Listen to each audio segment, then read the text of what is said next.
اگر آپ اس پہ غور کریں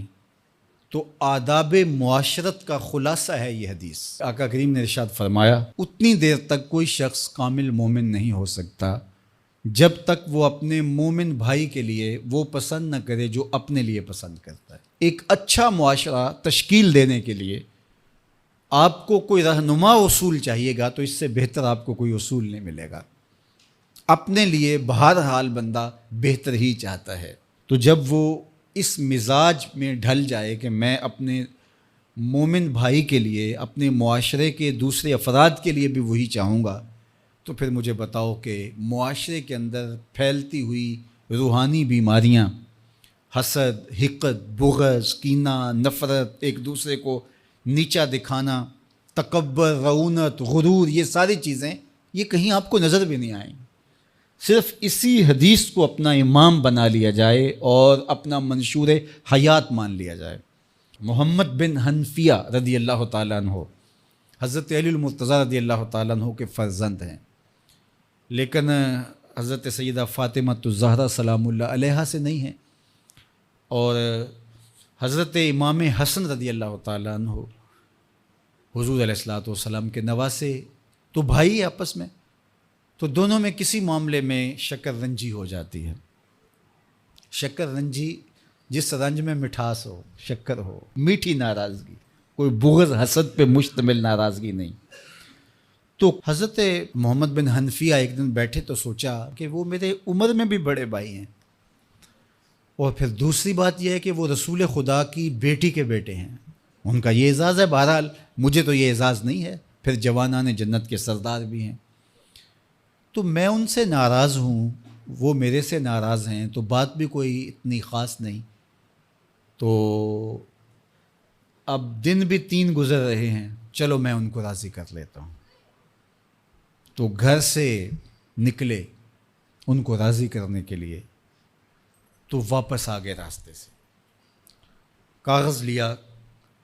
اور اس کے اوپر اپنے بھائی کے نام مکتوب لکھا کہ میں آپ کو راضی کرنے کے لیے گھر سے نکلا تھا،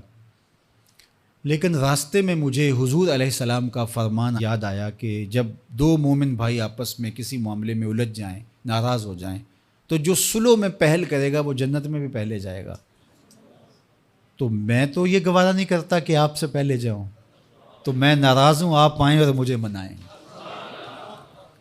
تو حضرت امام حسن نے خط پڑھا اور مسکرانے لگے، اور آپ تیزی کے ساتھ تشریف لائے اور اپنے بھائی کو کہا اچھا مان جاؤ پھر، تو وہ مننے کے لیے تو پہلے ہی تیار تھے نا۔ تو جب آپ اپنے مومن بھائی کے لیے وہ پسند کریں گے جو اپنے لیے پسند کرتے ہیں، تو پھر زندگی گزارنے کا مزہ آنے لگے گا۔ نفس روکتا ہے یہ چیز میرے پاس ہے اس کے پاس نہ ہو، یہ اعزاز میرے پاس ہے اس کے پاس نہ ہو، اور اس کی ایک اپنی لذت ہے اور وہ مادی لذت ہے، اور ایک ہے باطن کی، روح کی لذت۔ تو روح کی لذت نفس کی لذت سے کہیں زیادہ اور کہیں دیر پا اور کہیں مختلف ہے۔ اس لیے جب آپ قربانی دیتے ہیں، ایثار کرتے ہیں یا کسی کو ترجیح دیتے ہیں، تو اس کی جو روحانی لذت ہے، آپ کو بھوک لگی ہوئی ہے، تو آپ کو ایک روٹی مل گئی ہے، تو آپ کو ایک ایسا شخص نظر آیا جو آپ سے بھی زیادہ بھوکا ہے، اور آپ کسی نمائش کے لیے نہیں، محض اللہ کی رضا کے لیے اس کو روٹی دے کر کے دیکھیں، خود بھوک کاٹ کے دیکھیں،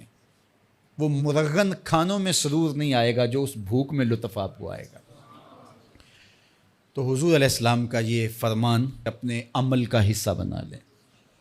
اور اپنے بھائیوں سے، جو خونی رشتے سے جڑے ہوئے بھائی ہیں، وہاں سے شروع ہو کر کے پورے معاشرے کے اندر اس کا عملی نفاذ کریں۔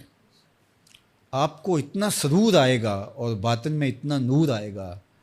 اور اس قدر معاشرے میں خوبصورتی کی بنیاد پڑے گی۔ اور اگر ہم آج اس حدیث کو اپنے لیے خضر راہ بنا لیں تو یہ اس پہ عمل کرنا کوئی مشکل نہیں ہے۔ یہ آپ ابھی سے جب اٹھیں گے تو اپنے ساتھ والے کو ترجیح دے دیں گے کہ پہلے یہ گزر جائے، تو ابھی سے شروع ہو جائے گا یہ کام۔ تو یہ آپ گھر میں اپنے بچوں کے ساتھ، اپنی بیوی کے ساتھ، روزمرہ کی زندگی میں جہاں ملازمت کر رہے ہیں، کاروبار کر رہے ہیں، جن دوستوں کے ساتھ کھیل رہے ہیں حتیٰ کہ،